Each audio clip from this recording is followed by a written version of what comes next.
আসসালামু আলাইকুম। টমেটোর চারা রোপণের বয়স হচ্ছে আজকে 7 দিন। তো 7 নাম্বার দিনে আমি হচ্ছে আমার জমিতে স্প্রে করতেছি হচ্ছে আমেরিকান এনকেপিএস এবং হচ্ছে ম্যান সার। তো আমেরিকান এনকেপিএস এবং ম্যান সার আমি কী জন্য স্প্রে করতেছি তা এখন যদি আপনাদেরকে বলি। আজকে হচ্ছে টমেটো চারা রোপণের বয়স 7 দিন। তো 7 নাম্বার দিনে এগুলো স্প্রে করতেছি।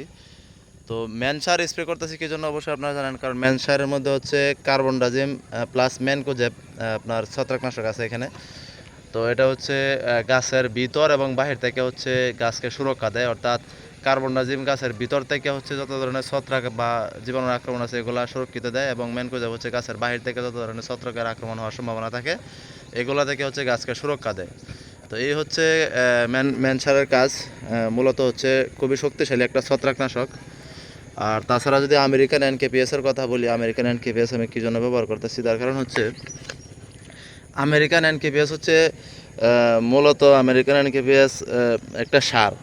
তো এটা হচ্ছে একটা সার। তো এই সার দেওয়ার কারণ হচ্ছে এই সারটা মূলত হচ্ছে গাছকে সবুজ সতেজ করে, নতুন শাখা প্রশাখা গজাইতে সহযোগিতা করে। হ্যাঁ, এই সারটা হচ্ছে দেওয়ার সাথে সাথে হচ্ছে সুন্দরভাবে কাজ করে সারটা। একটু দূর থেকে দিস অনুকূল।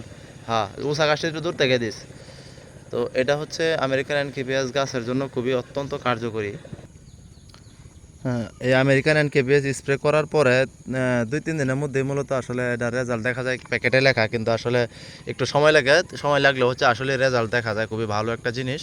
তো গাছের বৃদ্ধি পর্যায়ে, অর্থাৎ এই যে এখন আমি দিতেছি, তো এই পর্যায়ে দিলে গাছটা দ্রুত বৃদ্ধি পাবে এবং হচ্ছে আপনার গাছের ডালপালা হচ্ছে বেশি হবে, এতে করে হচ্ছে আপনার ফলের সংখ্যা বেশি হবে। আর তাছাড়া হচ্ছে আপনার এটা গাছকে সবুজ সতেজ এবং মজবুত করে, যার কারণে ভবিষ্যতে ফুল এবং ফলের সংখ্যা বেশি পাওয়া যায়। অর্থাৎ আমরা যে চাষাবাদ করি, চাষাবাদের ক্ষেত্রে আমরা সবসময় চাই যে আমাদের গাছগুলো যেন অনেক শক্তিশালী থাকে, অনেক সুন্দর থাকে, অনেক ভালো থাকে, অনেক মজবুত থাকে। যদিও আমার জমিতে হচ্ছে টমেটো গাছ তেমনভাবে দেখা যাইতেছে না। এই যে দেখেন, আপনি যদি লক্ষ্য করেন দেখতে পাবেন খুব বেশি একটা ভালো অবস্থাতে বলবো না, কারণ হচ্ছে এই চারাগুলো লাগানোর পরে ভয়াবহ বৃষ্টি, ভয়াবহ হচ্ছে খরা গেছে, প্রচুর হিট গেছে, প্রচুর তাপ গেছে। তো হিটে হচ্ছে অনেক গাছ পুড়ে গেছে। তারপর থেকে আবার এখন চলতেছে হচ্ছে ভয়াবহ বৃষ্টি। যাই হোক, এই সিজনে চাষাবাদ করলে এমন একটু হবেই, এটা কোনো ব্যাপার না বা বিষয় না। নিয়মিত যত্ন করতে হবে, নিয়মিত যত্ন করে যেতেছি, যদিও একটু যত্নের মধ্যে ঘাটতি পড়তেছে, কারণ হচ্ছে এখন পুরো দমে ধান লাগানো চলতেছে আমাদের এদিকে, তাই একটু সমস্যা হইতেছে। তো এই জন্য 7 নাম্বার দিনে হচ্ছে আমি আমেরিকান এনকেপিএস এবং ম্যানসার, অর্থাৎ একটা ছত্রাকনাশক এবং একটা সার প্রয়োগ করতেছি। ম্যানসার আমেরিকান এনকেপিএসকে অনেকে ভিটামিন বলে, আসলে এটা একটা ভিটামিন না। এটা হচ্ছে অনেক ধরনের সারের সমন্বয়ে একটা সার, লিকুইড সার, এটা হচ্ছে গুলাই আমরা গাছে স্প্রে করে থাকি।